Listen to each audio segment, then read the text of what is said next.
Баршаңызға сәлем, сіздермен бірге бүгін салат дайындайтын боламыз. Бізге керекті 2 қызанақ, 2 қияр, 3 жұмыртқа, 2 картоп, 2 сәбіз, қызыл балық. Картопты, сәбізді, жұмыртқаны қайнатып аламыз. Барлығын видеодағыдай майлап турап аламыз.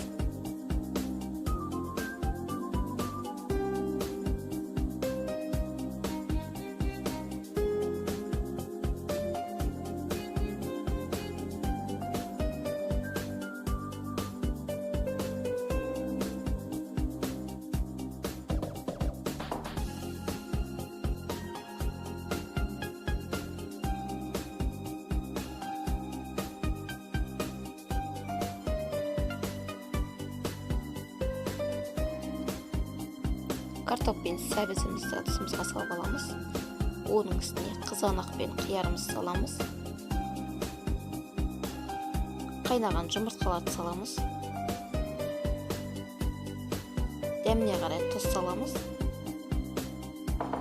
Жақсылап араластырып аламыз.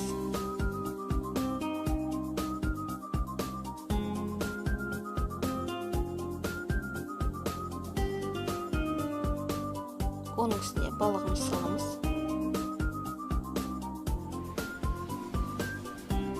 Үш ас қасық майонез саламыз. Оны да жақсылап араластырып аламыз.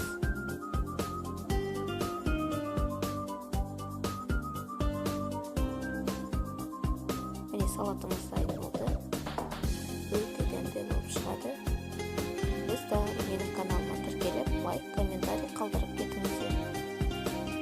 Баршаңызға көп рахмет.